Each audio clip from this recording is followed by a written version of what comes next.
Episode 51 से 60 तक। Hello दोस्तों, अब तक आपने पिछले एपिसोड में सुना कि रुद्र सिंघानिया मन्नत को अपने रूम से बाहर निकालकर बालकनी में धकेल देता है।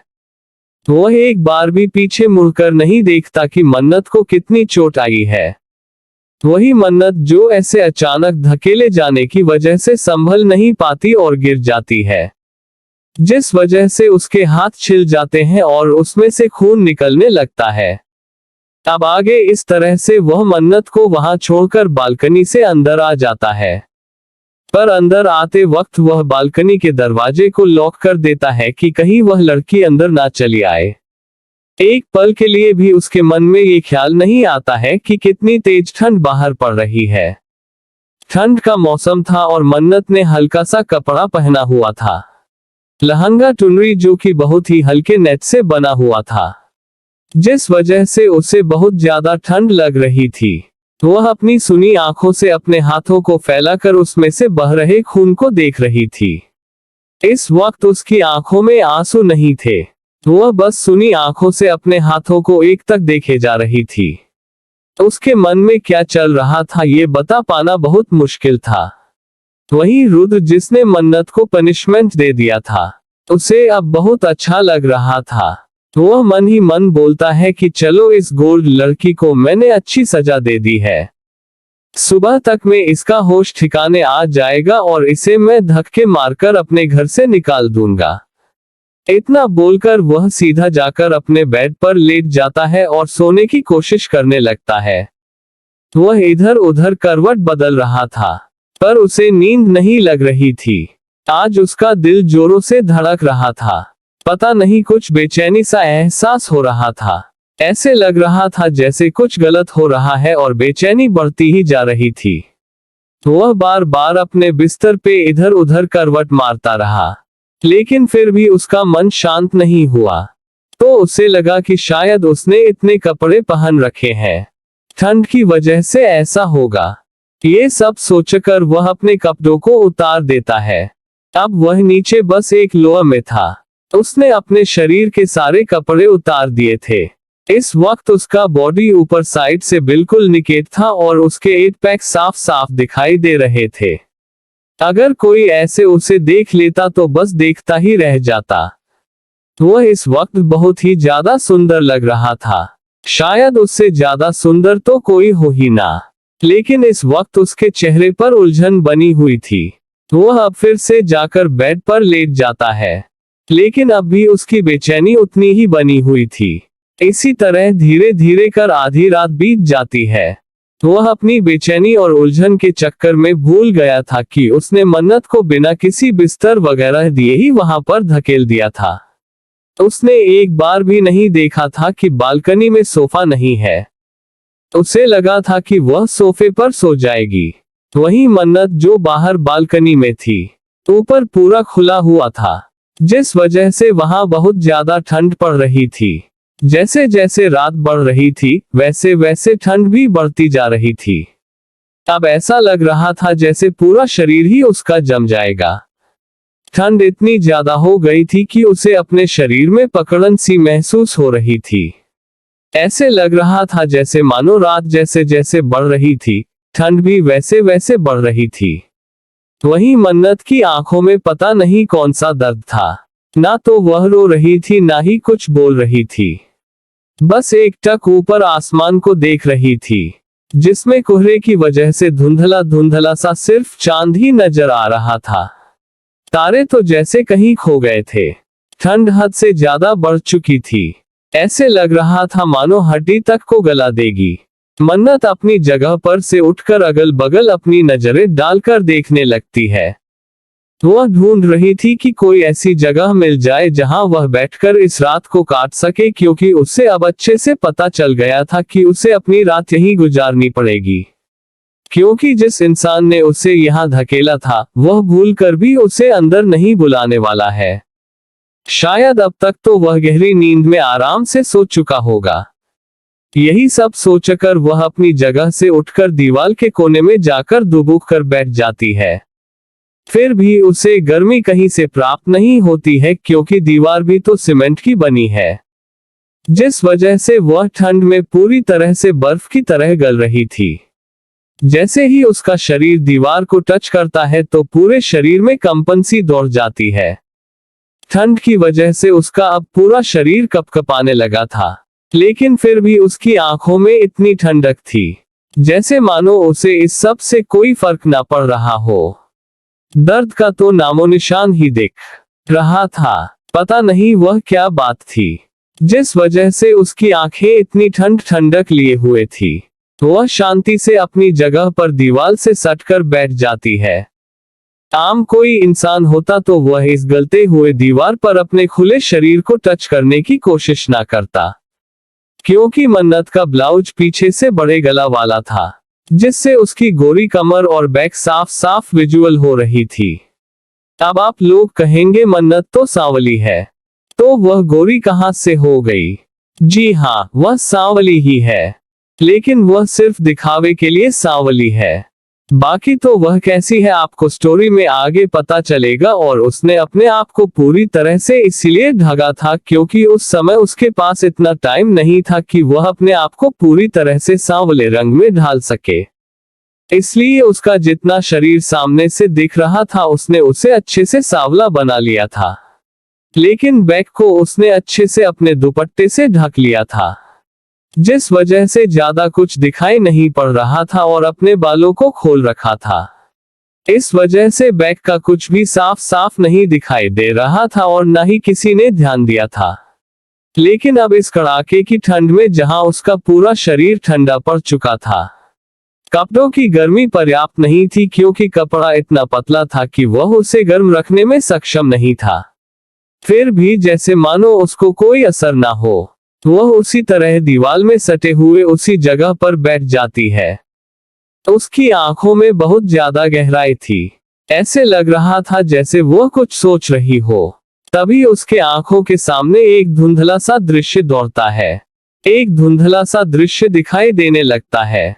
माँ मुझे बचाओ, माँ मुझे बचाओ। एक छोटी सी बच्ची अपनी माँ को आंसू भरी आंखों से पुकार रही थी।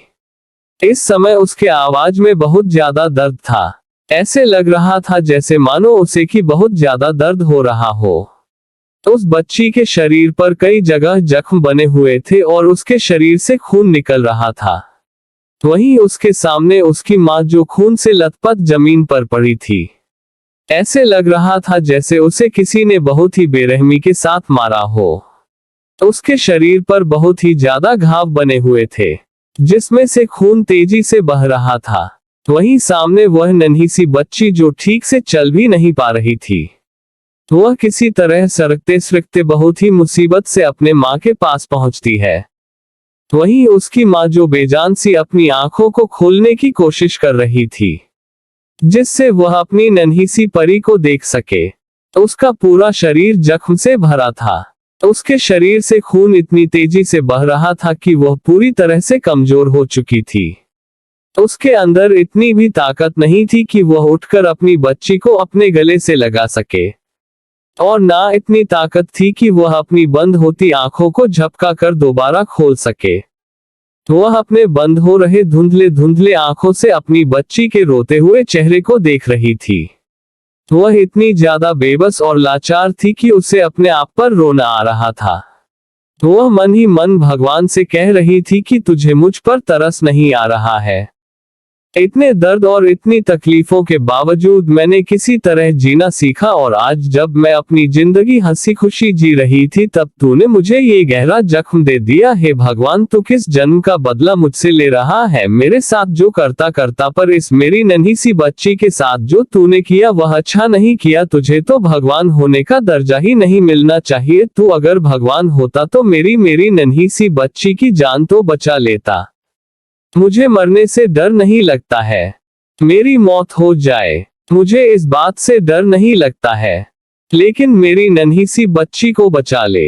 अगर तू सच में भगवान है तो बस मेरी नन्ही सी बच्ची को जिंदा रख, उसकी सांसों की बागडोर उससे ना छीन। अगर वह मर गई तो याद रखना कोई तुझे भगवान नहीं बोलेगा, तू पूजने लायक नहीं रहेगा। वह इस समय अपने दर्द को अपने भगवान को सुना रही थी और उसे अपने तकलीफ को बयां कर रही थी। वह बार बार यही प्रार्थना कर रही थी कि उसकी बच्ची को कोई बचा ले। वही वह नन्ही सी बच्ची जो अपनी माँ को इस तरह कलते हुए देख रही थी।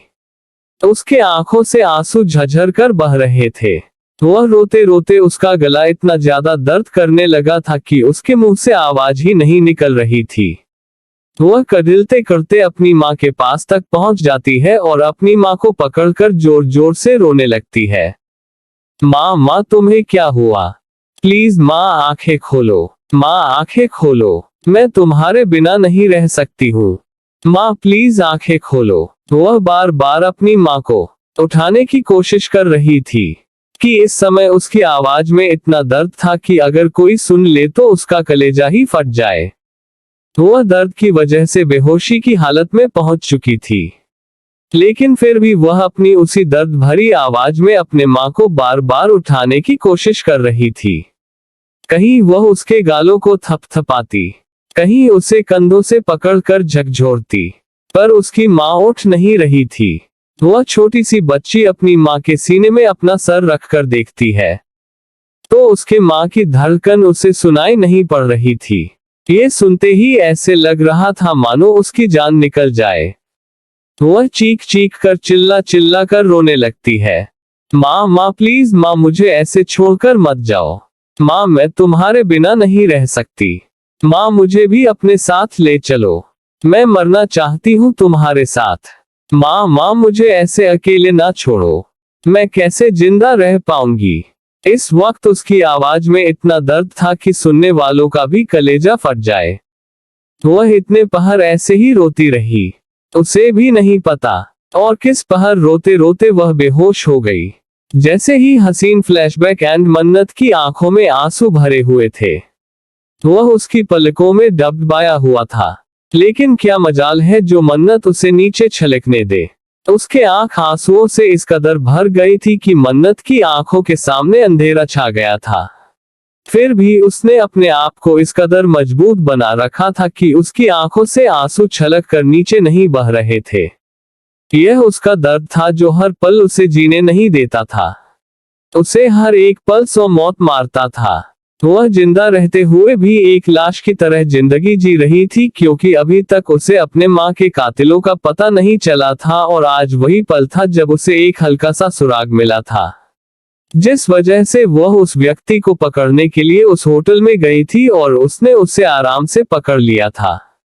अब बस वह किसी तरह इस व्यक्ति से उस रात का सच जान ले।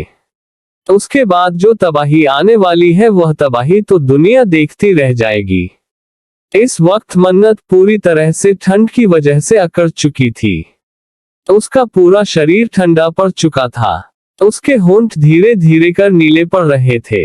ऐसे लग रहा था मानो उसका शरीर फ्रीज हो चुका हो। ठंड इतनी ज्यादा थी कि शायद ही ऐसी ठंड में कोई बाहर जिंदा बच पाए। धीरे धीरे कर वह बेहोश हो जाती है। किसी तरह रात बीतती है और सवेरा होता है। रुद्र की आंखें अपने उसी टाइम पर खुल जाती है जैसे हर रोज खुलती थी। पर आज रुद्र के दिल को सुकून मिल रहा था, क्योंकि आज रुद्र ने रात में वह भयानक सपना नहीं देखा था, जिस सपने की वजह से वह हर रोज अपनी नींद में तड़पता रहता था और बेचैन हो जाता था। वह भले ही इतने सालों से सोता आ रहा हो, पर उसने कभी पूरी नींद नहीं ली थी, जिस वजह से गुस्सा उसके सर पर चढ़ चुका था। वह बहुत ज्यादा चिड़चिड़ा हो गया था, लेकिन आज वह बहुत ही ज्यादा शांत था। उसे बहुत अच्छा लग रहा था। ऐसे लग रहा था जैसे उसका पूरा शरीर, उसका मन, उसका दिमाग पूरी तरह से हल्का हो गया हो। वह सोचता है कि आज मैंने वह सपना नहीं देखा, वह भयानक सपना नहीं देखा। ऐसा क्यों हुआ? हर रोज तो मैं वह सपना देखता हूँ, पिछले कई सालों से ऐसा हुआ। ये सब सोचते हुए वह अजीब से कसमकस में पड़ जाता है। उसे समझ नहीं आ रहा था कि आखिर में इतने सालों से लगातार हर रोज दिखने वाला वह भयानक सपना आज उसे कैसे नहीं दिखा। उसके दिल में बहुत ज्यादा बेचैनी बढ़ जाती है। वह झट से अपने बिस्तर से उठता है और फ्रेश होने चला जाता है। इस वक्त वह बहुत ही जल्दीबाजी में था। वह बहुत जल्दी जल्दी अपने कपड़े पहनता है और तैयार होता है और फिर कहीं जाने के लिए अपने रूम से बाहर निकल जाता है। वह एक पल के लिए भी यह नहीं सोचता है कि इस वक्त उसके रूम में उसके साथ उसकी पत्नी भी है। वह तो बिल्कुल भूल ही गया था कि उसकी शादी भी हो चुकी है और उसकी कोई पत्नी भी है जिसे उसने बालकनी में लॉक कर दिया है। वह अपने रूम से निकल कर चला जाता है। वहीं सुबह के 7 बजे बज चुके थे। नीचे दादी जी मेनका और सोनाली जो सुबह ही उठ जाती थी, वह अपना अपना काम कर रही थी। वहीं सर्वेंट भी अपना काम कर रहे थे। तभी अचानक दादी जी की नजर रुद्र पर पड़ती है तो दादी जी रुद्र को रोकते हुए बोलती है, अरे वाह, मेरा पोता तो बड़ी जल्दी उठ गया, मुझे तो लगा था कि वह आज दोपहर तक में भी नहीं उठेगा। उसकी बातों को सुनकर रुद्र को कुछ भी समझ नहीं आता। वह इस वक्त बहुत जल्दी में था। तभी वह बोलता है कि आप क्या बोल रही हैं दादी जी, मुझे कुछ समझ नहीं आ रहा है, फिलहाल मैं बहुत जल्दी में हूँ। तभी दादी जी बोलती हैं, अरे खोटे, थोड़ा सुन तो मेरी बात सुन ले तब जाना। लेकिन रुद्र बिल्कुल भी उनकी बात नहीं सुनता है। तभी वह वहां से तुरंत ही निकल जाता है। दादी उसे देखकर मुस्कुराने लगती है। उन्हें लगता है कि शायद वह शर्मा रहा है, इस वजह से भाग रहा है। अब भला दादी जी को कौन समझाए कि डेविल कभी शर्मा भी सकता है। ये तो दादी जी के ख्याली पुलाव थे। यहाँ तो रुद्र जी को अपनी पत्नी का ख्याल ही नहीं था। वह तो अभी भी अपने आप को सिंगल समझ रहे थे। वह बहुत ही तेजी से वहां से निकल जाता है। वहीं दादी जी की बात करने की आवाज सुनकर मेनका जी और सोनाली जी भी अपना कान छोड़कर उस ओर देखने लगती है। तो देखती है कि रुद्र घर से बाहर जा रहा था। वह लोग एक दूसरे को देखने लगती है, जैसे पूछ रही हो कि यह कहाँ जा रहा है। और फिर दोनों ही आपस में कंधे उचका देती हैं कि हमें क्या पता। फिर इसी तरह धीरे धीरे सभी लोग अपने काम में लगे रहते हैं। घर के बच्चे भी उठकर अब ब्रेकफास्ट करने के लिए आ चुके थे। अब ब्रेकफास्ट का टाइम भी हो चला था।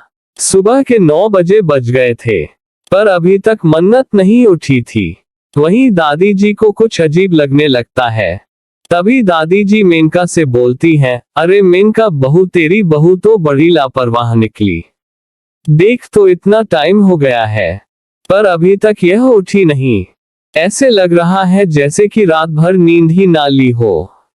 तो तभी सोनाली, जो कि बहुत ही चंचल स्वभाव की थी, वह हंसते हुए कहती है, अरे मम्मी जी, क्या पता हमारा बेटा रात भर उसे सोने ही नहीं दिया हो। उसे इतना ज्यादा परेशान कर दिया हो कि सुबह उसकी नींद ही ना खुली हो। वह थकी होगी। कोई बात नहीं, आज सो गई। कल से उसे हम बता देंगे कि वह जल्दी उठ जाए। वैसे भी आज कुछ रस्में करने की बाकी है।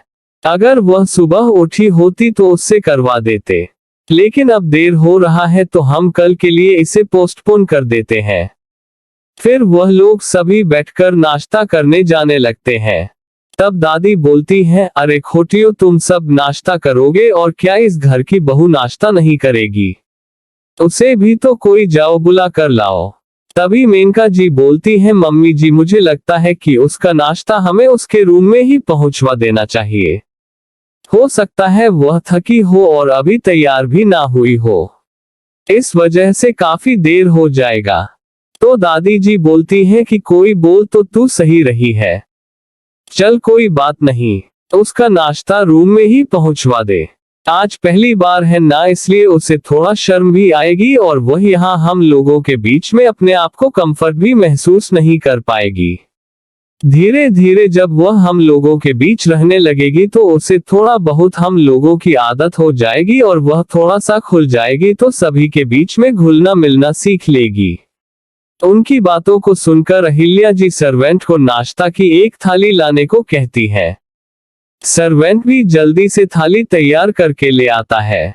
तब वह बोलती है, बहू जाकर रूम में यह नाश्ता दे आ और उसे सुबह क्या पहनना है ये भी बता दे। तभी अहिल्या जी बोलती हैं, अरे माँ जी। तभी मेनका जी बोलती हैं, अरे माँ जी, गड़बड़ हो गई। हमने तो उसे रात में कोई कपड़े ही नहीं दिए थे और हमने देखा था वह लड़की कोई कपड़ा लेकर भी नहीं आई थी।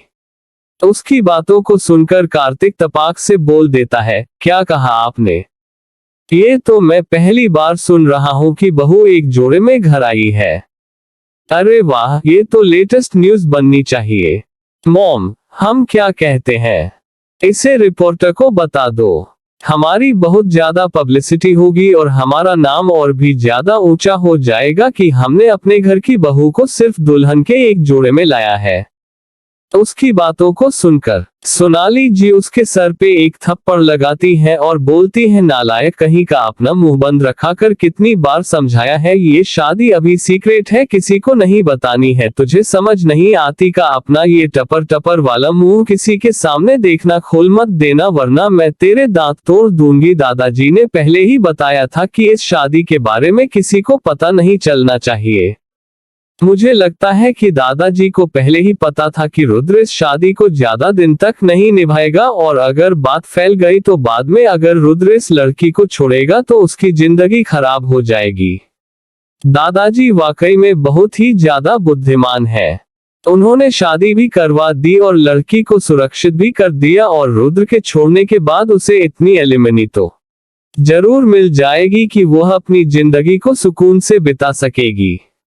लेकिन लोगों के तानों का क्या, वह उसे जीने नहीं देते, इसलिए दादाजी ने ये रास्ता निकाला होगा। उसकी ऐसी बुद्धिमानी वाली बात को सुनकर अक्षत गौर से उनकी ओर देखने लगता है और बोलता है, चाची जी आप तो बहुत ज्यादा स्मार्ट हो गई हैं। वहीं जैसे ही अक्षत के मुंह से खुद के लिए तारीफ सुनती है तो सोनाली जी का तो दिमाग नाचने को करने लगता है। वह इतनी ज्यादा खुश हो जाती है। अक्षत बहुत ही कम किसी की तारीफ करता था, वरना वह किसी को नीचे गिराने में और उसकी बुराई करने में, उसे जलील करने में नंबर 1 पर था। वहीं सोनाली जी खुश होकर बोलती है, थैंक यू बेटा, थैंक यू। आज पहली बार तुम्हारे मुंह से तारीफ सुनकर अच्छा लगा। वहीं अक्षत बोलता है कि ठीक है, ज्यादा खुश होने की जरूरत नहीं है। मुझे भी आपके अंदर आज पहली बार दिमाग दिखाई दिया है। उसकी बातों को सुनकर बेचारी सोनाली जी का तो मुंह ही बन जाता है। वहीं सब लोग जोर जोर से हंसने लगते हैं। तभी अहिल्या जी बोलती हैं कि चलो बहुत हुआ, जाओ जाकर कोई रूम में खाना देकर आओ। तो सब लोग शांत हो जाते हैं। आखिर में उस डेविल के रूम में कौन जाए। तब अहिल्या जी मेनका जी से बोलती हैं कि जाओ तुम जाकर दे आओ। तो वह बोलती है, अरे माँ, मैं सबको यहाँ खाना सर्व कर रही हूँ, मैं चली जाऊंगी तो यहाँ कौन खाना देगा। तब अहिल्या जी सोनाली जी की तरफ देखती हैं तो वह पहले ही अपने दोनों हाथ सरेंडर की पोजीशन में खड़ा कर देती है और बोलती है, ना बाबा ना, मुझे तो मत भेजना, वरना अगर रुद्र को पता चला तो वह मुझे कौन सा पनिशमेंट देगा, ये सोचकर ही मेरी दिल की धड़कन तेज हो जाती है। मुझे तो मौत के मुंह में जाने का कोई शौक नहीं है। मैं तो बिल्कुल भी नहीं जाने वाली हूँ। माँ जी आप चाहे जितना भी मुझे कह ले, लेकिन मैं बिल्कुल भी नहीं जाऊंगी। वहीं अहिल्या जी को गुस्सा आने लगता है। उसकी बहुएं बिल्कुल भी उनके कस बस में नहीं थी। वह तो उनके हाथ से ही निकली जा रही थी। वह गुस्से से अपनी आंखें फाड़कर सोनाली जी को देखती है, मानो उन्हें डरा रही हो। तभी सोनाली जी कहती है, माँ जी आप चाहे आंखें फाड़ फाड़ कर देखो, चाहे डंडा लेकर मारो, मुझे सब मंजूर है, पर मैं तो रुद्र के कमरे में नहीं जाने वाली हूँ। अब बात आ जाती है कि अब कौन जाएगा। तभी अहिल्या जी प्यार से खुशी की ओर देखती है। वह जानती है कि खुशी जी को वह चाहे जो कहे, खुशी उनकी बातों को मना नहीं कर पाएगी, क्योंकि वह बहुत ही प्यारी और भोली भाली है। जब खुशी देखती है कि दादी माँ उनकी ओर उसकी ओर देख रही है तो वह हकलाते हुए बोलती है, दादा दादी जी आप मुझे क्यों बलि का बकरा बना रही है? आपको तो पता है भाई कैसे हैं, वह मुझे बिल्कुल भी नहीं छोड़ेंगे। अगर उन्हें पता चला कि मैं उनके रूम में गई थी तो।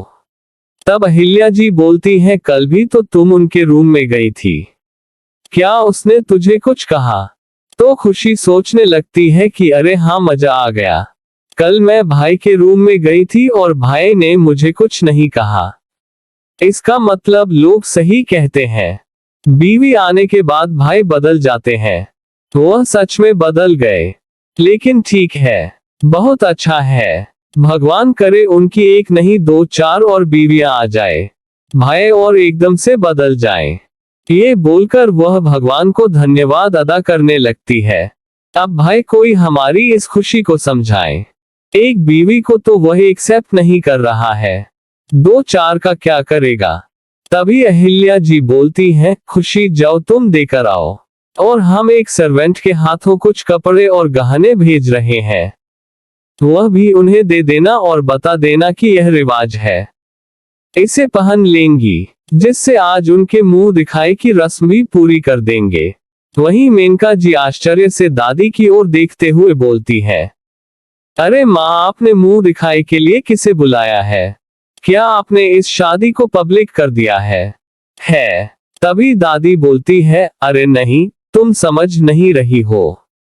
मैं यह नहीं बोल रही हूँ कि मैंने किसी को बताया है, वह तो हम आपस में ही इस रस्म को पूरा करेंगे और जो गिफ्ट वगैरह लिए हैं उसे दे देंगे।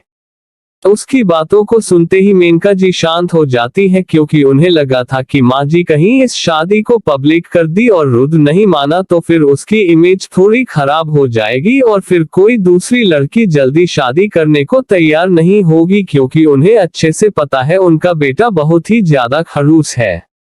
वहीं खुशी एक सर्वेंट के साथ अब ऊपर फ्लो की ओर जाने लगती है। आज उसे जाते वक्त बहुत कम डर लग रहा था, वहीं उसके पीछे चल रहे सर्वेंट का तो हाथ पैर कांप रहा था। उसे इस वक्त ऐसा डर लग रहा था मानो वह यमराज के पास जा रहा हो और यमराज का दूत उसे खींचते हुए अपने साथ यमराज के पास ले जा रहा हो। वह रास्ते में पूरे रास्ते खुशी को यमराज के रूप में, दूत के रूप में देख रहा था। इस वजह से उसका शरीर और ज्यादा कांपने लगता है। वहीं खुशी बेचारी अपनी चाल चली जा रही थी। उसे तो पता ही नहीं कि पीछे वाले ने उसे क्या से क्या बना दिया है। लेकिन जैसे ही खुशी उस फ्लो पर पहुंचती है तो उसकी भी घबराहट थोड़ा बढ़ जाती है। उसे अजीब सी बेचैनी होने लगती है। उसे लगता है कि वह भाई से कितना ज्यादा डरती है कि इस फ्लो पर आने मात्र से उसके दिल की धड़कन बढ़ जाती है।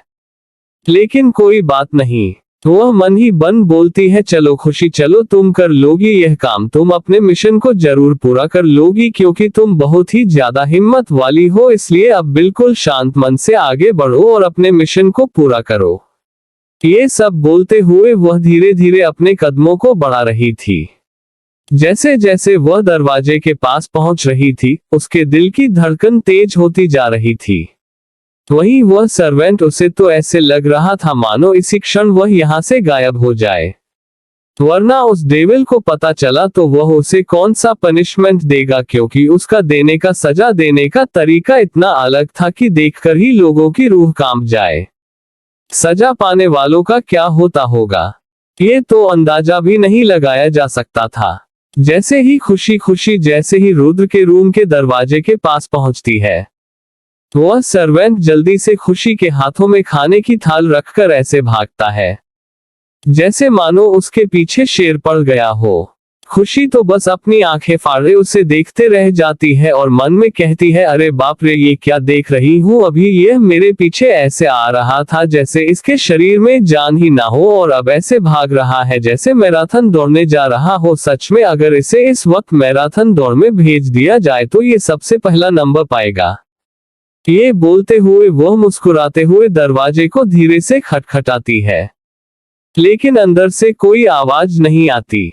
अब खुशी दोबारा खटखटाती है, फिर भी आवाज नहीं आती। इसी तरह वह 4 से 5 बार दरवाजे को नॉक करती रहती है, लेकिन अंदर से कोई आवाज नहीं आती तो उसे बड़ा अजीब लगता है। तो वह सोचती है शायद भाभी बाथरूम में होगी, क्योंकि भैया तो जा चुके हैं, क्यों ना मैं एक बार अंदर झांक कर देख लूं। ये सोचकर वह दरवाजे को धक्का देती है तो दरवाजा खुल जाता है। तो वह धीरे से अपना सर डालकर अंदर झांकती है तो उसे बेड पर कोई नहीं दिखाई देता। फिर वह धीरे से अंदर आ जाती है। लेकिन जैसे ही अंदर आती है तो देखती है कि पूरा बेड जैसा का तैसा सजा हुआ है और बिस्तर पर ब्लैंकेट एक साइड पड़ा हुआ है। फिर भी वह छोटी थी इसलिए उसे ज्यादा कुछ समझ नहीं आता। वह सोचती है, लगता है भाभी को फूलों से बहुत ज्यादा प्यार है, इसीलिए उन्होंने फूलों को बिल्कुल भी नुकसान नहीं पहुंचाया। ये सब सोचते हुए वह खाना साइड की टेबल पर रख देती है और इधर उधर देखने लगती है। उसे अपने भाई का रूम बहुत ही ज्यादा डरावना महसूस कराता था, लेकिन आज रूम बहुत ही प्यारा लग रहा था। वह चारों तरफ घूम घूम कर देख रही थी। उसे लगा कि उसकी भाभी बाथरूम में होगी, जिस वजह से वह कुछ नहीं बोल रही थी। लेकिन अब थोड़ी देर हो जाता है तो उसे कुछ अजीब लगता है। तब वह भाभी भाभी कहकर आवाज लगाना शुरू कर देती है, लेकिन फिर भी उसे कोई आवाज नहीं आता। तो वह क्लोजेट में जाकर देखती है। फिर उसके बाद थोड़ी हिम्मत इकट्ठा करके वह बाथरूम को खोलकर देखने जाने वाली थी। उसे इस वक्त यही लग रहा था कि कहीं अगर गुस्से वाली भाभी हुई तो इस तरह से बाथरूम में झांकने के लिए पता नहीं उससे कितना ज्यादा नाराज हो जाए और उसे पता नहीं उसके बारे में क्या सोचने लगे। लेकिन फिर भी उसे थोड़ी चिंता हो रही थी, जिस वजह से उसका मन नहीं मानता और वह धीरे से बाथरूम का दरवाजा खटखटाती है। फिर भी वहां से कोई आवाज नहीं आता। अब वह आवाज लगाने लगती है और दरवाजा को थोड़ा और जोर जोर से खटखटाना शुरू कर देती है। अभी भी बाथरूम से कोई आवाज नहीं आता। इस बार खुशी को बहुत ज्यादा गुस्सा लगता है और वह मन ही मन सोचती है, क्या ये बिल्कुल पागल हो चुकी है। जब एक बार खटखटाया तो समझ नहीं आया क्या, इतना बोलकर वह थोड़ा जोर से मारती है तो दरवाजा एकाएक खुल जाता है। वहीं जैसे ही दरवाजा खुलता है तो उसे वहां उसकी भाभी नहीं दिखाई देती है। वह चारों ओर अपनी नजरें दौड़ाने लगती है, यह क्या भाभी यहाँ भी नहीं है। वह थोड़ा घबरा जाती है, आखिर में भाभी कहाँ गई। वह जल्दी जल्दी सभी ओर देखने लगती है, रूम में, क्लोजेट में, साइड रूम में, सब जगह है, लेकिन भाभी कहीं नजर नहीं आती। वह बहुत ज्यादा घबरा जाती है। तभी अचानक उसे याद आता है, अरे हो सकता है सुबह सुबह ताजी हवा लेने के लिए बालकनी साइड गई हो, वहां जाकर देख लूं। लेकिन जैसे ही वह बालकनी साइड जाती है तो देखती है कि वह तो बंद है। ये सोचकर वह आप वापस आने लगती है, लेकिन तभी उसके मन में ख्याल आता है कि हम सब ने किसी ने भाभी को नीचे जाते नहीं देखा। भाभी क्या यह विला घूमने के लिए अकेले ही निकल गई थी? अरे यार, अगर वह थोड़ा सा मुझे बताती तो मैं भी खुशी खुशी उनके साथ अपने घर में घूम लेती और उन्हें भी पूरा घर दिखा देती। यही सब सोचकर वह मुंह बनाने लगती है, लेकिन तभी अचानक से उसकी नजर सफेद फर्श पर गिरे खून के कुछ बूंदों पर जाता है। वह ध्यान से उसे देखने लगती है क्योंकि खून सूख चुका था, लेकिन जिस तरह से वह कतार में लगते हुए बालकनी की ओर जा रहा था, ये देखकर उन्हें उसे थोड़ा आश्चर्य होता है। वह कहती है, क्या ये खून है? वह ध्यान से नीचे बैठ जाती है और उसे देखने लगती है तो उसे समझ आता है कि हाँ, ये तो ब्लड ही है। ये सोचकर उसका दिल जोरों से धड़कने लगता है। उसके अंदर घबराहट आने लगती है, क्या हुआ होगा, आखिर में ये खून किसका होगा? क्या भाई ने भाभी को? इतना सोचते हुए वह बहुत ज्यादा घबरा जाती है। वह जल्दी से बालकनी की ओर दौड़कर जाती है और वहां का दरवाजा खोलती है, लेकिन ये क्या, सामने उसे कुछ नहीं दिखाई देता। वह जल्दी से बाहर निकलती है और अपने चारों ओर नजर दौड़ाकर देखने लगती है। अब भी वहां कोई कुछ नहीं दिखाई देता तो उसे लगता है कि शायद उसे ही कोई गलतफहमी हो रही होगी। भाभी यहाँ नहीं है, उन्हें चलकर अब विला में ढूंढना चाहिए। जरूर वह विला घूमने निकल गई होंगी और भाई ने ही कहा होगा। शायद वह अकेले बोर होती, इस वजह वह घूमने गई होंगी कि इतना कहकर वह वहां से जाने लगती है। लेकिन तभी जैसे ही वह अपने कदम दरवाजा से अंदर रखने वाली थी, अचानक से उसकी नजर कोने में जाती है। जैसे ही वह कोने में देखती है तो उसकी आंखें बड़ी हो जाती है। वह आश्चर्य से उधर देखने लगती है और अचानक जोरदार चीखती है। उसे लगता है कि शायद भाभी उसकी मर गई है। जिस पोजीशन में वह वहां बेहोश पड़ी थी, ऐसी पोजीशन में अगर कोई नॉर्मल इंसान भी देखता तो उसे यही लगता कि सामने वाला इंसान जिंदा नहीं है। ये तो बेचारी खुशी थी, इसे तो इतना ज्यादा समझ भी नहीं था। वह जोर जोर से चिल्लाने लगती है और चीखने लगती है। वहीं बाहर का दरवाजा खुला होने की वजह से उसकी आवाजें सभी नीचे हाल में सभी को सुनाई पड़ने लगती है। आवाजें धीरे थी, लेकिन साफ साफ पता चल रहा था कि यह खुशी है जो बहुत ही ज्यादा जोर से चिल्ला रही है। अगर दरवाजा बंद होता तो कमरा साउंड प्रूफ था, उसकी आवाज बिल्कुल भी बाहर ना जाती। लेकिन खुशी के हाथों में खाने की थाल थी, इस वजह से खुशी दरवाजा नहीं बंद कर पाई थी। पर दरवाजा इसी तरह खुला छोड़कर वह अंदर आ गई थी। यह इसके लिए ही अच्छा हुआ। उसकी आवाज सुनकर सभी लोग घबराकर तेजी से ऊपर की ओर भागते हैं। उन्हें लगा कि खुशी को कुछ हो गया है, पर क्या हुआ होगा? सबके मन में अलग अलग ख्याल आ रहा था। वहीं अक्षत तो तुरंत यही सोचता है कि यह जरूर उस घटिया लड़की की चाल होगी। उसने जरूर कुछ ऐसा किया होगा जिससे खुशी को चोट लग गई होगी और वह दर्द की वजह से चिल्ला रही है, क्योंकि इस वक्त उसकी आवाज में दर्द झलक रहा था, क्योंकि खुशी के आंसू बह रहे थे और वह देखकर बहुत ज्यादा डर चुकी थी। वह अपनी जगह पर ही फ्रीज हो गई थी, लेकिन फिर भी वह चिल्लाना बंद नहीं कर रही थी। सभी लोग वहां तेजी से भागते हैं तो देखते हैं कि रूम में कोई नहीं है। आवाज बालकनी से आ रही है।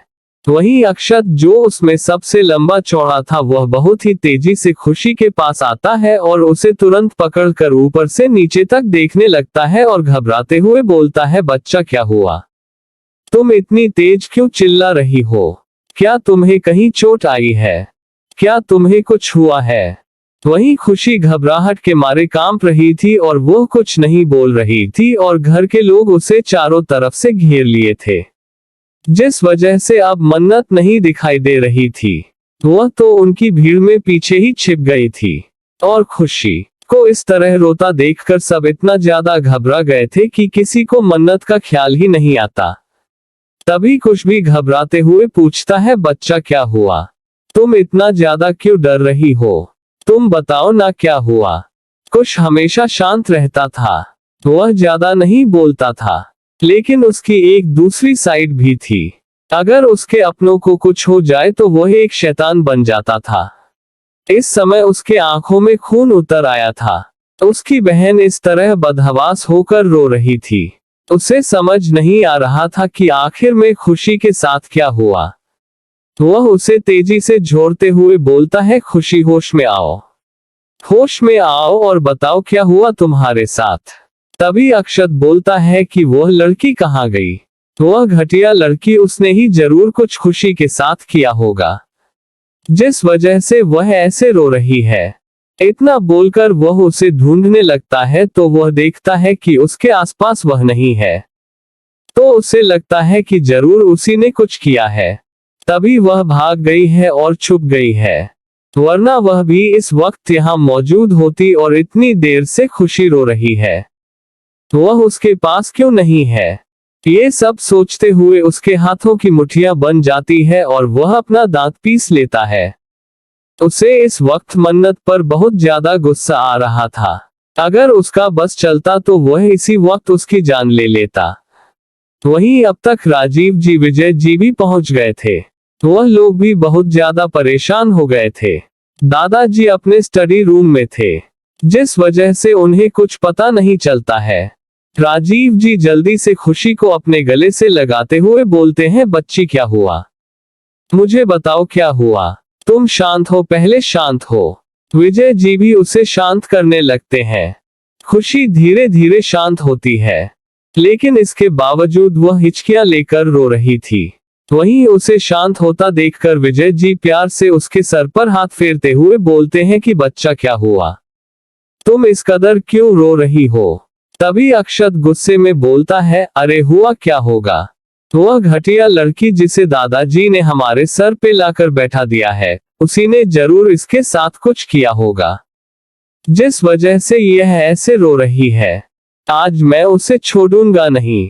इतना कहकर वह गुस्से से तमतमाया जा रहा था। वहीं मेनका जी और सोनाली जी को भी याद आता है कि खुशी इस वक्त उसे खाना देने यहाँ आई थी और तभी अचानक वह चिल्लाने लगी और वह लड़की नहीं दिख रही है। वह कहाँ गई? मेनका जी और सोनाली जी को भी बहुत ज्यादा गुस्सा आता है। घर के सारे लोग परेशान हैं और वह महारानी कहाँ है? अहिल्या जी को भी गुस्सा आ रहा था। कुश और कार्तिक भी बहुत ही ज्यादा गुस्से में थे। ऐसा लग रहा था कि अगर इस वक्त मन्नत उनके आ गई तो ये लोग सब मिलकर उसकी जान निकाल लेंगे। तभी खुशी खुशी रोते हुए और सिसकते हुए अपने हाथों की उंगली को उस ओर करके दिखाने लगती है। उसका इशारा समझकर जो भीड़ अभी तक वहां इकट्ठा हुई थी वह साइड हो जाती है और उस ओर देखने के लिए अपना सर घुमाती है। लेकिन जैसे ही वहां का नजारा देखते हैं तो उनके होश ही उड़ जाते हैं।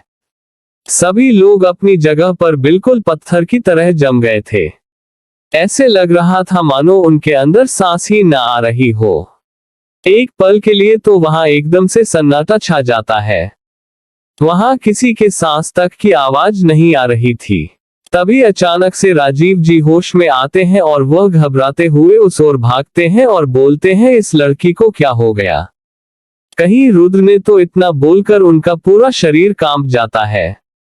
उन्हें अच्छे से पता था ये सब रुद्र ने ही किया है, क्योंकि यह उसका कमरा है और रात भर यही उसके साथ था। बाकी कोई भी यहाँ नहीं आया था। इसका मतलब उसके बच्चे ने नहीं, उसका बच्चा ऐसा नहीं कर सकता है। वह किसी की जान ऐसे नहीं ले सकता है। वह भी अपनी ही बीवी की ऐसा नहीं हो सकता है। राजीव जी बहुत ज्यादा घबरा रहे थे। उनके सांस बहुत तेज चलने लगती है। उनका दिल जोरों से धड़क रहा था।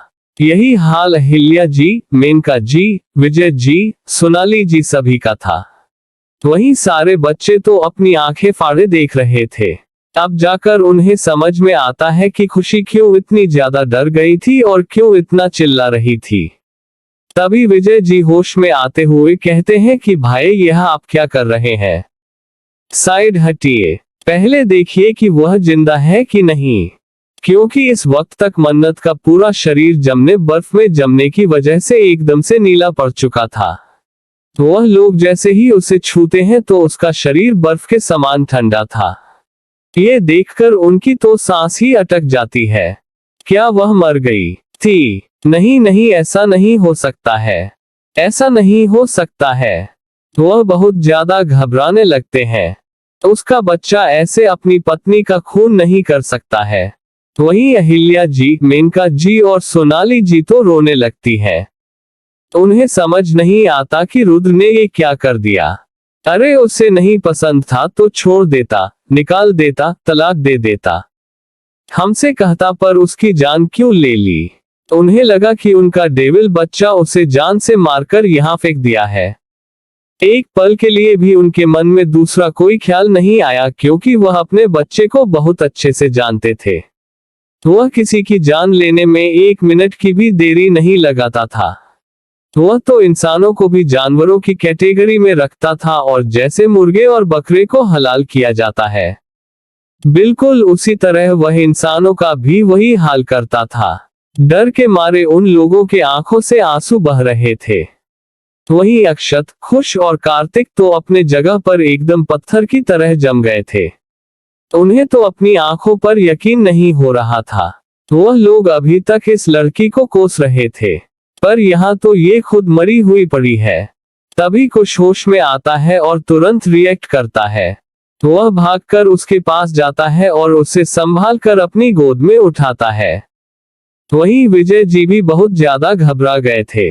वह कहते हैं, बच्चा जल्दी इसे अंदर ले चल और देख इसकी सांसें चल रही है कि नहीं। कुछ जल्दी से उसे लाकर बेड पर सुलाता है और फिर चेक करने लगता है। उसकी नब्ज खुश के पकड़ में नहीं आ रही थी। एक पल के लिए तो कुछ का दिल भी बैठ जाता है। उसके आंखों में आंसू भर गए थे। क्या उसका भाई इतना ज्यादा हार्टलेस है? उसे एक लड़की भी नहीं समझ में आई जो उसकी पत्नी है। क्या उसे एक पल के लिए नहीं लगा कि यह उसकी पत्नी है? उसने ये क्या कर दिया? उसे समझ नहीं आ रहा था। कुश की भी अपनी एक साइड थी जिसमें वह बहुत ही हार्टलेस और क्रूर था, लेकिन वह इंसानियत को तो ध्यान में रखता था, लेकिन ये क्या उसका भाई तो इंसानियत ही भूल गया है। इस वक्त उसे मन्नत के लिए बहुत ज्यादा दुख हो रहा था। अपने भाई की जगह अगर वह होता तो कम से कम उसे डांटता, धत्कारता और अपने कमरे से बाहर निकाल देता, लेकिन उसे गेस्ट रूम में जरूर सोने के लिए भेज देता। इस तरह उसे मारने की जरूरत क्या थी? इस वक्त खुशी के सर पर जो चोट लगी थी उससे खून बहा हुआ था, जो सूखा हुआ था और फैला भी हुआ था। इस वजह से समझ नहीं आ रहा था कि चोट कितनी दूर तक लगी है, पर उसमें ब्लड जरूर दिखाई दे रहा था, जिससे उन्हें लगा कि उन्होंने उसके भाई ने उसका सर पटक कर मार दिया होगा और वह दुबली पतली नन्ही सी जान है, एक दो बार में ही उसकी जान निकल गई होगी। किसी को समझ नहीं आ रहा था कि वह क्या करे। तभी अक्षत सबको पीछे करता है और उसके दिल की धड़कन को चेक करने लगता है। उसे इस समय बहुत अजीब लग रहा था। वह सबके सामने ऐसे उसके सीने पर हाथ नहीं रख सकता था, लेकिन यह उसकी मजबूरी थी। वह उसके सीने पर हाथ रखता है। सभी लोग इस समय सोचने समझने की शक्ति खो चुके थे। तो वह देखता है कि उसकी सांसें बिल्कुल भी नहीं समझ में आ रही थी। इस समय किसी को ये होश नहीं था कि तुरंत डॉक्टर को बुलाया जाए, और वह लोग अभी डॉक्टर को भी नहीं बुला सकते थे। अगर मान लो खुशी की मौत हो गई होगी तो वह इस चीज को बाहर किसी के सामने नहीं ला सकते थे, वरना बहुत बड़ा बवाल हो जाता। वहीं अक्षत को जब समझ नहीं आता तो वह धीरे से अपना कान वहां ले जाकर सुनने लगता है। शायद उसे कुछ समझ में आ जाए, और जैसे ही वह उसके सीने में अपना सर रखता है, उसे एक अजीब सा एहसास होता है। एक ऐसे अपनेपन का, एक ऐसे एहसास का जो शायद उसका अपना हो, और यह क्यों था उसे समझ में नहीं आता। इस वक्त न तो उसे इस लड़की से नफरत हो रही थी, ना घिना रही थी। उलट उसके एक अपनापन महसूस हो रहा था और दिल में सुकून महसूस हो रहा था। उसे समझ नहीं आ रहा था कि यह क्या है।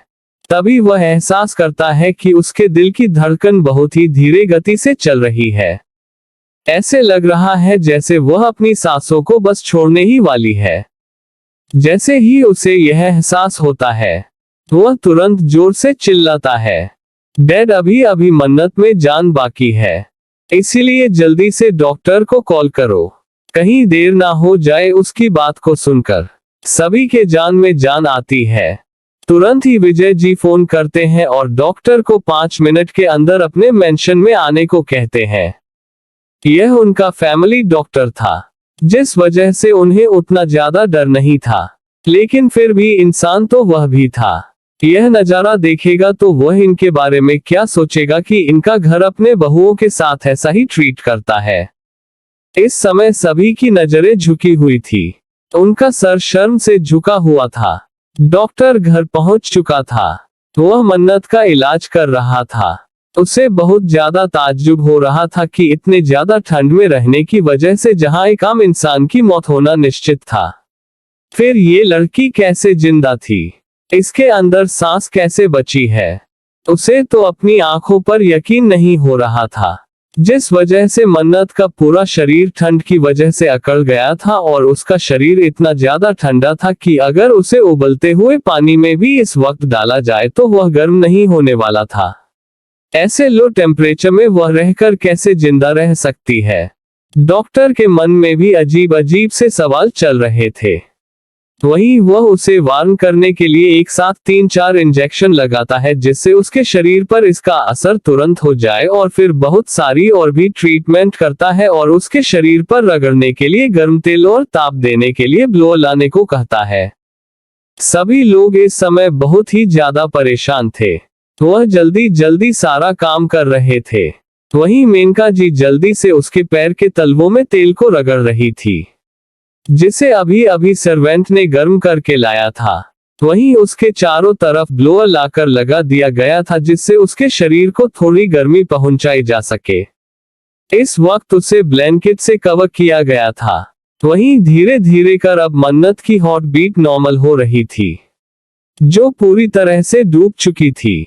अब जाकर डॉक्टर को थोड़ी राहत मिलती है, क्योंकि इस वक्त जिस तरह अक्षत और कुश उसे घूर रहे थे, उसे ऐसा लग रहा था मानो ये लोग उसकी जान निकाल लेंगे अगर मन्नत को कुछ हुआ तो। वहीं वह जब अपना काम खत्म कर लेता है तो धीरे से पीछे मुड़कर उन लोगों की ओर देखता है जहां बाकी सबके सर झुके हुए थे। वहीं अक्षत और कुश उसे अपनी खा जाने वाली नजरों से घूर रहे थे। उसके तो मुंह से आवाज ही नहीं निकल रही थी। तभी कुछ बहुत ही गुस्से में बोलता है कि अगर 1 सेकंड के अंदर तुम्हारे मुंह से आवाज नहीं निकली तो तुम दोबारा जिंदगी में कुछ बोलने लायक नहीं रह पाओगे। उसकी ऐसी डरावनी बातों को सुनकर बेचारे डॉक्टर का तो पूरा शरीर डर से कांप जाता है। वह तुरंत ही हड़बड़ाते हुए बोलता है, अरे अरे नहीं सर, वो तो मैं ये कह रहा था कि अब बच्ची बिल्कुल ठीक है और जैसी उसकी कंडीशन थी। मुझे ये जानकर बहुत ही ज्यादा आश्चर्य हो रहा है कि इतने लो टेम्परेचर में वह अभी तक ऐसे जिंदा कैसे है। डॉक्टर ने यह नहीं देखा था कि उसके शरीर पर गर्म कपड़े नहीं थे। उसे तो यही लगा था कि उसने गर्म कपड़े पहने थे। फिर भी ठंड इतनी ज्यादा थी कि बाहर पूरी रात ऐसे पड़े रहने की वजह से कोई भी बीमार हो सकता था। मगर उसे पता चलता कि उसने कोई गर्म कपड़े भी नहीं पहने थे। वह अपने सिंपल कपड़ों में थी तो बेचारे का तो होश ही उड़ जाता। वहीं डॉक्टर की बात सुनकर सबको थोड़ा राहत मिलता है, लेकिन वहीं अक्षत और कुछ सोचने लगते हैं कि वाकई में उसकी जगह कोई और होता तो अब तक उसकी जान निकल गई होती। कि वैसे भी लड़कियों की जान बहुत ही नाजुक होती है। उन्हें समझ नहीं आ रहा था कि वह क्या कहें। तभी कुछ बोलता है कि अभी और कुछ ट्रीटमेंट करना बाकी है कि सब हो गया। तो वह डॉक्टर बोलता है कि सर सब हो गया है, बस ये दवाएं लिख दी है। जब ये होश में आ जाएंगी तो उन्हें खिला दीजिएगा जिससे उनके शरीर की अकड़न चली जाए। तो कुछ उसके हाथ से पर्ची ले लेता है और वह फिर अपने आंखों के इशारे से उसे जाने को कह देता है। डॉक्टर भी जल्दी से वहां से 9-2-1-1 हो जाता है। वैसे भी उसे इन डेविल भाइयों के बीच रहने की कोई ख्वाहिश नहीं थी। उसके जाने के बाद राजीव जी धम से पास पर पड़े सोफे पर बैठ जाते हैं। यही हाल विजय जी का भी था। उन लोगों को समझ नहीं आ रहा था कि यह सब क्या हो रहा है। वहीं अब तक दादाजी भी ब्रेकफास्ट करने के लिए घर से बाहर आ गए थे और जब वह देखते हैं कि उनके घर का कोई मेंबर ही दिखाई नहीं दे रहा है तो वह थोड़ा परेशान हो जाते हैं। वह घबराते हुए चारों तरफ अपनी नजर दौड़ाने लगते हैं, फिर भी उन्हें वहां कोई नहीं दिखाई देता। तब वह एक सर्वेंट को अपने पास बुलाकर पूछते हैं कि सारे लोग कहां चले गए। तब वह सर्वेंट बुलाता है, बताता है कि ऊपर क्या हो रहा है। जैसे ही दादाजी सर्वेंट की बात सुनते हैं तो उनके आंखों में खून उतर आता है। दादाजी बिना अपनी उम्र की परवाह किए भागते हुए ऊपर छत की ओर जाने लगते हैं। वहीं सर्वेंट जब दादाजी को इतनी फुर्ती से भागता हुआ देखता है तो उसे तो अपनी आंखों पर यकीन ही नहीं होता है। क्या बूढ़े दादाजी के हड्डियों में इतनी जान है कि वह इतनी तेजी से भागकर जा रहे हैं। बस 1 मिनट ही हुए होंगे, दादाजी 3rd फ्लोर पर आ चुके थे। वह तुरंत ही एक जोरदार धक्के के साथ दरवाजे को खोलते हैं। वहीं इतनी तेज दरवाजा खुलता हुआ देखकर सभी लोग चौंक कर उधर देखते हैं तो दादाजी अपनी लाल आंखें लिए हुए वहां खड़े थे। उन्हें ऐसे रूप में देखकर एक बार तो सभी लोग डर जाते हैं। दादाजी बहुत ही तेजी के साथ अंदर आते हैं और वह बेजान सी उस नन्ही सी गुड़िया को बेड पर देखते हैं तो ऐसे लगता है जैसे उनकी जान ही निकल जाएगी। उसकी हालत बहुत ही खराब थी। उसके होठों का रंग नीला पड़ा हुआ था, वहीं चेहरा पूरी तरह से मुरझाया हुआ पीला पड़ चुका था। दादाजी को समझने में देर नहीं लगती है कि यह सब काम किसका है। वह गुस्से में चिल्लाते हैं, रुद्र तुमने यह अच्छा नहीं किया। दादाजी का इतना ज्यादा गुस्सा देखकर घर में खड़े सभी लोग डर से कांप जाते हैं। आज पहली बार उन्होंने दादाजी का इतना गुस्सा देखा था, वरना जब से वह लोग यहाँ थे दादाजी का गुस्सा उन्होंने कभी नहीं देखा था। हाँ, दादाजी सख्त मिजाज जरूर थे। वह सबसे बहुत ही कड़क तरीके से बात करते थे। लेकिन गुस्सा कभी नहीं करते थे, और उन्हें अगर कभी किसी पर गुस्सा भी आता था तो वह बहुत ही छुपाकर उस पर अपना गुस्सा निकालते थे। और दादाजी बहुत ही ज्यादा खतरनाक थे। वह अपने मुजरिमों को ऐसी सजा देते थे कि घर में कभी आज तक कोई उनकी हकीकत नहीं जान पाया, सिवाय उनके बच्चे, बेटे और उनकी पत्नी के। यहाँ तक कि मेनका जी और सोनाली जी को भी कुछ नहीं पता था कि दादाजी अपने दुश्मनों को कैसी मौत से भी बदतर सजा देते हैं। वहीं विजय जी और राजीव जी समझ जाते हैं कि पापा जी बहुत ज्यादा गुस्से में हैं। अब रुद्र को उनके हाथों से कोई नहीं बचा सकता है। वह दोनों अपना सर हिलाकर रह जाते हैं। वह कर भी क्या सकते थे। आखिर में उनके बेटे ने इतनी बड़ी गलती जो की थी। अरे गलती क्या कहो, उसने तो एक महापाप कर दिया था। आज उसने अपनी पत्नी को अपने ही हाथों मार डाला था। जहां एक और यह सब हो रहा था, वहीं दूसरी ओर रुद्र जो सुबह ही कहीं निकल कर गया था। वह और कहीं नहीं गया था। वह अपने एक डॉक्टर दोस्त के पास आया था, क्योंकि वह पिछले कई सालों से अपने नाइटमेयर का इलाज करवा रहा था।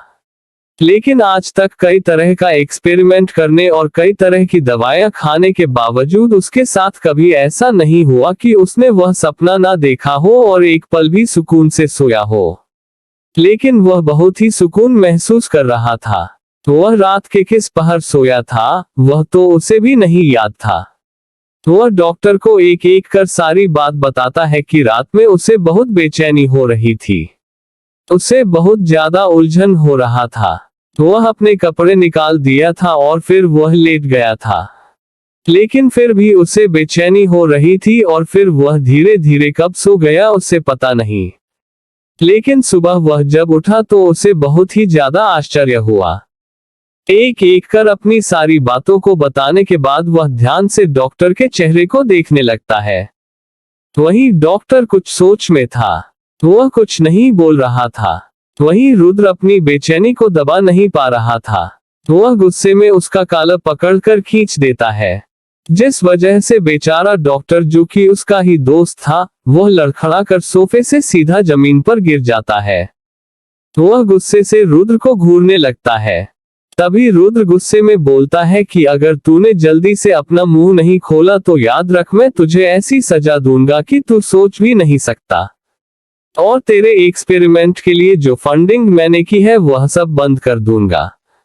उसकी बातों को सुनकर जो अभी गुस्से से रुद्र को घूर रहा था, वह तुरंत ही नॉर्मल हो जाता है और जल्दी से उसकी चापलूसी करते हुए बोलता है, अरे भाई भाई गुस्सा मत करो।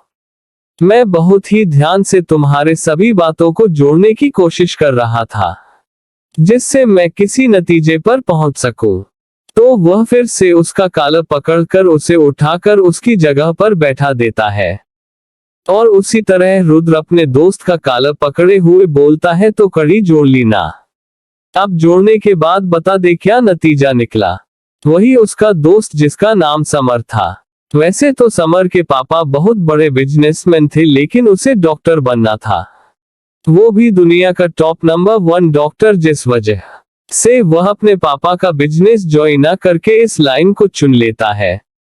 वहीं उसके पापा उससे बहुत ज्यादा प्यार करते थे, इस वजह से वह उसे उसके मनपसंद काम को करने से बिल्कुल नहीं रोकते हैं। सक्सेना एंड सक्सेना इंडस्ट्रीज का इकलौता वारिस था। उसके पापा भी टॉप 10 बिजनेसमैन की सूची में आते थे। समर का भी चांद किसी से अलग नहीं था। वह भी बहुत ही ज्यादा हैंडसम था, लेकिन वह रुद्र से थोड़ा कम था। वहीं रुद्र अपनी खाने वाली आंखों से समर को देख रहा था। ऐसा लग रहा था कि अगर समर ने जल्दी से उसे ना बताया तो रुद्र उसकी जान ही निकाल लेगा। रुद्र को इस समय इस चीज को जानने की बहुत ही ज्यादा जल्दी थी कि आखिर में उसे आज सपना क्यों नहीं आया। वहीं समर जो उसकी हर बात को पूरी तरह से सुनकर जोड़ तोड़ मरोड़ कर देख चुका था, उसे कोई भी नतीजा समझ नहीं आता है। भला इतनी सारी दवाइयों के बावजूद और इतने सारे एक्सपेरिमेंट के बावजूद जो कभी कुछ नहीं हुआ, वह आज ऐसे कैसे अजूबा हो सकता है। वहीं उसे फिर से खामोश देखकर अब की बार रुद्र से जोर से एक लात मारता है। वहीं बेचारा समर फिर से जमीन पर जाकर औंधे बल गिरता है। वह जोर से चिल्लाता है, अरे साले दुष्ट पिशाच कहीं का, मेरी जान निकाल कर मानेगा क्या? वहीं रुद्र उसे आंखें दिखाते हुए बोलता है, मैं इतनी देर से परेशान हूँ।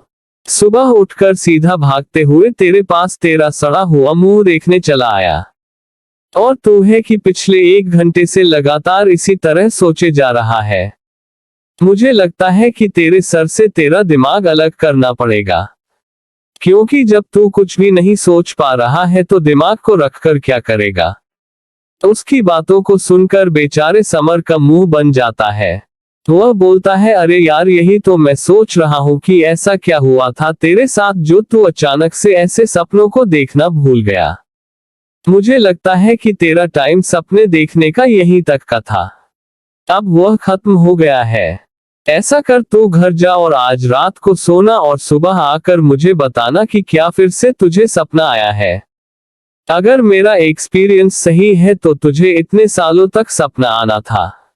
साइंस के अनुसार तेरी उम्र इस वक्त 26 साल की है, तो लगता है तुझे 26 साल तक सपना आने वाला था और उसके बाद नहीं आता। वहीं रुद्र उसकी ऐसी बेतुकी बातों को सुनकर अपनी आंखें छोटी कर लेता है। वह गुस्से में बोलता है, तू किसे बेवकूफ बना रहा है, या साइंस की बातें बोल रहा है, या ये तू जोकर टोटका कर रहा है? हाँ, तू मुझे बेवकूफ समझता है। सही सही मुझे बता, वरना मैं तुझे मारने में एक पल की देरी नहीं लगाऊंगा। वहीं बेचारा समर, उसे कुछ समझ नहीं आ रहा था, तो वह कहता है कि इस डेविल से अपनी जान कैसे बचाऊं। मुझे लगता है कि अगर मैंने इसे कुछ साली डिसीजन नहीं दिया तो यह मेरे हाथ पैर तो जरूर ही काट डालेगा। वैसे भी इस डेविल से रहम की उम्मीद नहीं की जा सकती है। सोच बेटा सोच समझ, तुझे इसे कौन सा शाली डिसीजन सुनाना है जिससे ये तुझ पर शक भी ना करे और तेरा काम भी हो जाए और तू इस डेविल के चंगुल से भी बच जाए। ये सोचते हुए वह अपने दिमाग के घोड़ों को बहुत तेजी से दौड़ाने लगता है। वहीं उसे फिर से शांत होता देखकर अब रुद्र का गुस्सा उस पर फूट पड़ता है। वह जोर से चिल्लाते हुए बोलता है कि लगता है तू ऐसे नहीं मानेगा। इतना कहकर वह अपनी जेब से अपने बंदूक को निकाल लेता है। वहीं उसके हाथ में रिवॉल्वर देखकर बेचारे समर की जान ही हलक में अटक जाती है। अरे यार, मैं इस खून खराबा से बहुत दूर रहता हूँ, मैंने तो आज तक खून की बूंद भी नहीं देखी है। वह हड़बड़ाते हुए पता नहीं क्या क्या बोल रहा था। वहीं वह इस वक्त भूल गया था कि वह डॉक्टर था और हर रोज चीड़-फाड़ करता है। वह तो बेचारा इतना ज्यादा डर गया था कि उसके मुंह में जो आ रहा था वही बके जा रहा था। वह कहता है, देख रुक, मैं तुझे बताता हूँ। शांत हो जा मेरे लाल, शांत हो जा। मैं तुझे बता रहा हूँ ना क्या कारण होगा। लगता है मैंने जो इस बार तुझे दवाएं दी है, मैंने उस पर बहुत ही ज्यादा एक मेहनत की थी। वह दवाएं काम कर गई और यह उसी का असर है जो अब तेरा नाइटमेयर खत्म हो रहा है। ऐसा कर तू उस दवाइयों को डेली उसी तरह से खाते रह। पहले तो मैंने सोचा था कि उसे 1 हफ्ते बाद जब मेरा टेस्ट पूरा हो जाएगा तो खत्म कर दूंगा, लेकिन मुझे लगता है कि मैं टेस्ट में पूरी तरह पास हो गया हूं और मेरी दवाइयां अब अच्छे से काम कर रही है। इसलिए तू उसे डेली खाते रहना। इस तरह तेरे ये नाइटमेयर वाला प्रॉब्लम धीरे धीरे कर खत्म हो जाएगा। उसकी बातों को सुनकर रुद्र को भी लगता है कि वह सही बोल रहा है। हाल ही में अभी कुछ दिन पहले समर ने अपनी कुछ नई दवाएं रुद्र को दिया था और उसे भरोसा दिलाया था कि इस दवाई को खाने के बाद तुम्हें अपनी प्रॉब्लम से आजादी मिल जाएगी। तो उसे लगता है कि शायद यह उसकी दवाइयों का ही असर है। ये सोचकर अब जाकर उसके चेहरे पर सेटिस्फैक्शन दिखाई देता है। वह शांति से जाकर अपनी जगह पर बैठ जाता है।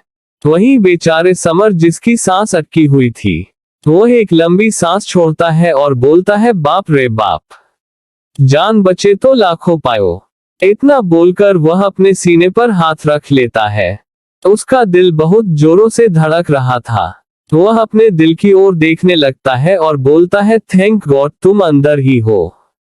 मुझे लगा था कि तुम बाहर निकल गए हो क्योंकि तुम इतने ज्यादा तेज धड़क रहे हो। तो मुझे लगा कि तुम बाहर से ही धड़क रहे हो।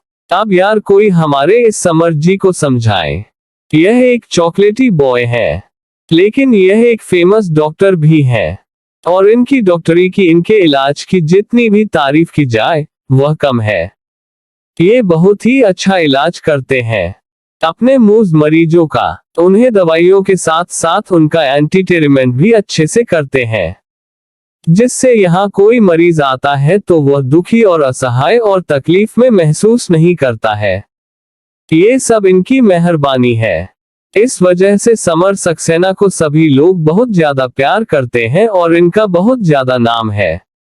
बहुत सारी लड़कियां सिर्फ समर सक्सेना से ही अपना इलाज करवाना पसंद करती हैं, चाहे वह छोटी से छोटी प्रॉब्लम हो या चाहे जितनी बड़ी प्रॉब्लम हो।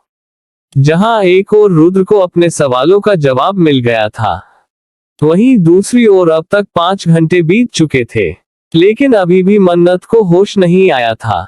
घर के सारे लोग काफी ज्यादा घबराए हुए थे।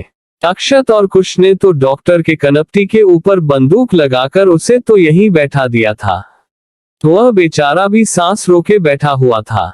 वह भी बार बार भगवान से प्रार्थना कर रहा था कि इस बच्ची को जल्दी से होश में आए।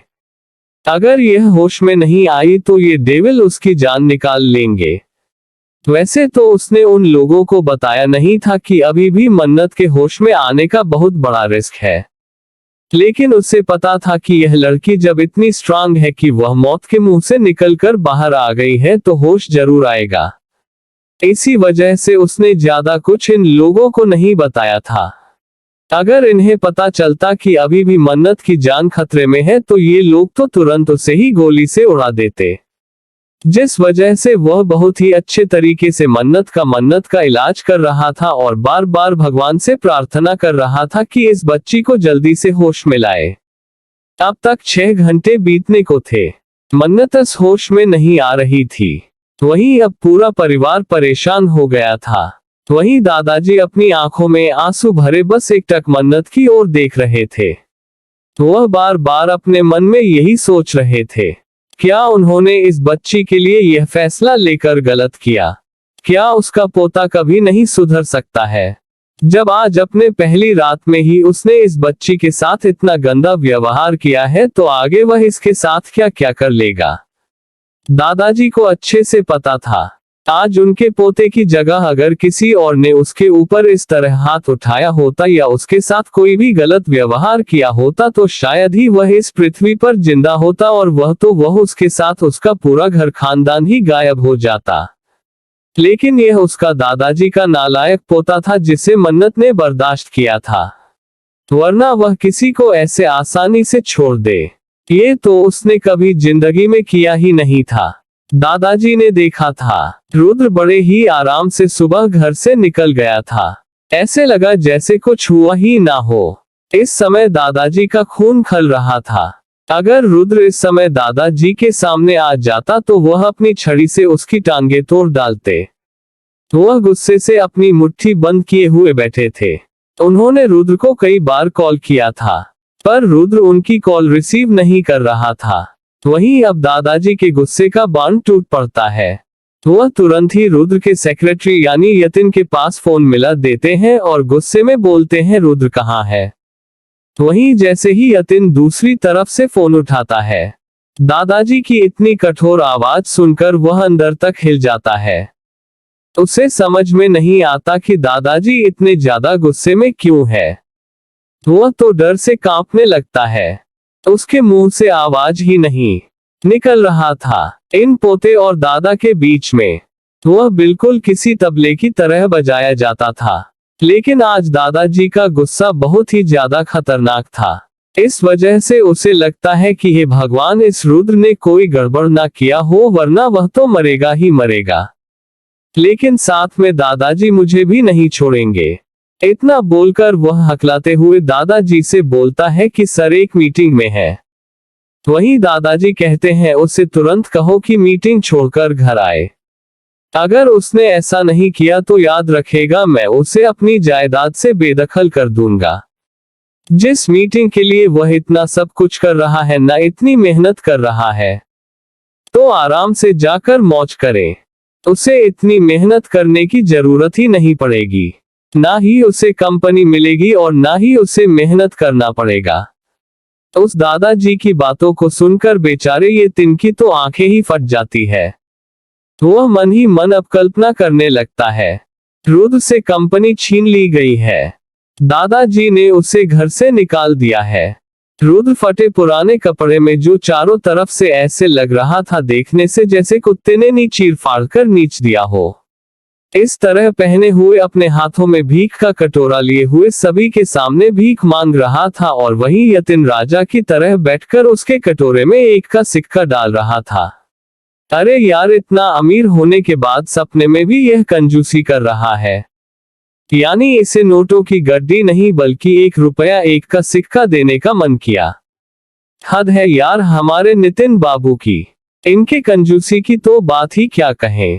वहीं दादाजी गुस्से में बोलते हैं, तुम्हें सुनाई दिया कि नहीं, अगर तुमने उसे घर नहीं भेजा तो दूसरे दिन अफ्रीका जाने के लिए तैयार रहना। वहीं जैसे ही यह बात यतिन के कानों में जाती है, वह तुरंत ही लड़खड़ाकर अपनी जगह से नीचे गिर जाता है। इस वक्त वह सोफे पर बैठा हुआ था और अपना काम कर रहा था, लेकिन दादा की यह बात कि उसे कल ही अफ्रीका भेज देंगे, उसे सदमा देने के लिए काफी था। वह उसी तरह जमीन पर लेट जाता है और अपने ठुड्डी पर हाथ रखकर अपने सर को उस पर रख लेता है और बोलता है कि हे भगवान, मैंने अगले जन्म में कौन सा पाप किया था जो ये पोता और दादा मुझे हमेशा अफ्रीका भेजने की धमकी देते रहते हैं। अगर मैं अपने काम में अच्छा ना होता तो ये दोनों डेविल मुझे अब तक अफ्रीका भेज चुके होते और वहां के खूंखार इंसानों के बीच अब तक मैं गायब हो चुका होता। हे भगवान, इन लोगों से मुझे बचा लो। पता नहीं वह कौन सा दिन होगा जब मैं इसके सेक्रेटरी के जॉब से रिजाइन करूंगा और मेरी आत्मा मुक्त हो जाएगी। इतना बोलकर वह जोर जोर से जमीन पर ही अपना सर पटक पटक कर रोने लगता है। इस वक्त वह पेट के बल लेटा हुआ था, जिस वजह से उसे अपना सर पटकने में कोई परेशानी नहीं हो रही थी। उसे तो लग रहा था कि वह अभी यहीं मर जाए। इन लोगों ने उसका जीना हराम कर रखा है। थोड़ी देर बाद रुद्र जब मीटिंग से बाहर आता है तो यतिन जल्दी से भागकर उसके पास जाता है और वह दादाजी ने जैसा बोला था बिल्कुल वैसा ही सुनाता है। वहीं दादाजी के इस ऑर्डर को सुनकर रुद्र का खून खौल जाता है। वह गुस्से में बोलता है कि उनकी हिम्मत भी कैसे हुई मुझे कंपनी से बेदखल करने की। मैंने इस कंपनी को इतनी मेहनत से इतनी ऊंचाई तक पहुंचाया है और जब आज यह आसमान की बुलंदियों को छू रहा है तो वह मुझे बेदखल करने को कह रहे हैं। रुद्र का गुस्सा इस समय चरम पर था। उसे समझ नहीं आ रहा था कि दादा ने आखिर में उसे ऐसा क्यों कहा। उसे बिल्कुल भी अंदाजा नहीं था कि घर में क्या हो रहा है और न ही उसने एक बार भी घर से निकलने के बाद जानने की कोशिश की कि घर में क्या हो रहा है। इस समय रुद्र बहुत ही ज्यादा गुस्से में तनतनाया था। उसे दादाजी से इस बात का जवाब लेना था और जब उन्होंने फरमान जारी कर दिया है तो उसे घर तो जाना ही पड़ेगा। वह तुरंत ही अपनी गाड़ी लेकर घर की ओर निकल जाता है। वहीं इस वक्त राजीव जी, विजय जी, मेनका जी और सोनाली जी भी बहुत ज्यादा गुस्से में थी। अक्षत, कुश और कार्तिक को भी अपने भाई की यह हरकत अच्छी नहीं लगी। वह लोग भले ही कुछ बोलते हो और कैसे भी हो, लेकिन वह किसी औरत के साथ इतना गलत करने की सपने में भी नहीं सोच सकते हैं। उन्हें अच्छे संस्कार मिले हैं, वह इतना घटिया काम नहीं कर सकते हैं। वह इतने नीच गिरे हुए नहीं हैं। आखिर में उनके भाई ने इतनी घटिया हरकत कैसे की? वह लोग भी अपने भाई से नाराज थे। राजीव जी का तो मन कर रहा था कि अपने बेटे के गालों पर जोरदार थप्पड़ मारे। आखिर में वह इतना हार्टलेस कब से हो गया कि उसे किसी का तकलीफ भी नहीं दिखाई दिया। वह ये सोचकर ही कांप जाते थे कि पूरी रात ऐसे कम कपड़ों में वह बच्ची कैसे ठंड में जिंदा रह पाई होगी। उसने खुद को बचाने के लिए कितना स्ट्रगल किया होगा। यही सब सोचकर उनकी आंखों में भी गुस्सा उतर आया था। वहीं दादाजी का तो पूछिए ही मत। वह तो इस समय पूरा पागल हो चुके थे। उन्हें बस इस बात का तकलीफ था कि उनके एक वचन की वजह से उस मासूम सी बच्ची का हाथ इतना बंधा हुआ था कि कोई उस पर जुल्म करता गया और वह उसे बर्दाश्त करती गई। काश उन्होंने उससे वचन ना लिया होता। आज उन्हें अपने ही फैसले पर रिग्रेट हो रहा था। तो दोस्तों, आपको क्या लगता है, रुद्र जब घर पहुंचेगा तो सभी लोग उसके साथ कैसा व्यवहार करेंगे? वहीं विजय जी और राजीव जी का क्या फैसला होगा? और दादाजी रुद्र के ऊपर कितना ज्यादा गुस्सा करेंगे? वह उसके साथ क्या करेंगे? वह उसे कौन सा पनिशमेंट देंगे? क्या सच में वह उससे कंपनी छीन लेंगे, या रुद्र ऐसा कुछ भी नहीं होने देगा और वह उन सब से तलाक करने की मांग करेगा? और क्या सच में दादाजी अब उसके इस रवैये की वजह से मन्नत का उससे तलाक करवा देंगे? तो दोस्तों, आगे क्या होने वाला है जानने के लिए इसका नेक्स्ट एपिसोड सुनना बिल्कुल ना भूलें।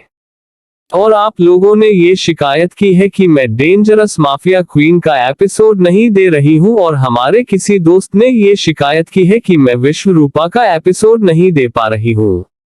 अरे यार, क्या करूँ, इतना छोटा सा दिन होता है और उस पे इतने ढेर सारे काम होते हैं। बहुत ही मुश्किल से वक्त निकालकर मैं स्टोरी लिख पाती हूँ, जिस वजह से मेरे पास बिल्कुल भी टाइम नहीं बचता है कि मैं एक स्टोरी के अलावा दूसरी स्टोरी भी लिख सकूं। और इस स्टोरी का पहला एपिसोड लिखने के लिए मैं पिछले 3 दिन से थोड़ा थोड़ा करके लिख रही थी, जिस वजह से मैं इतना बड़ा एपिसोड दे पाई हूँ। यार, आप लोग ये बिल्कुल मत सोचिए कि मैं अपनी किसी भी स्टोरी को दूसरे चैनल वालों की तरह आधे अधूरे में छोड़ूंगी। यह मेरी अपनी बनाई स्टोरी है, इसलिए आप निश्चिंत हो जाए। मैं अपनी सारी स्टोरी को पूरी करूंगी, पर थोड़ा सा वक्त लगेगा क्योंकि मैं एक स्टोरी ही एक दिन में लिख पाती हूँ। आगे मन्नत को अभी और कौन कौन सी तकलीफ झेलनी पड़ेगी, रुद्र उसे और किस किस तरीके से टॉर्चर करेगा, यह आपको आगे के एपिसोड में सुनने को मिलेगा। तो स्टोरी को पूरा जरूर सुनिएगा। मिलते हैं आपसे नेक्स्ट एपिसोड में। तब तक के लिए मेरी स्टोरी में बने रहने के लिए सभी को धन्यवाद।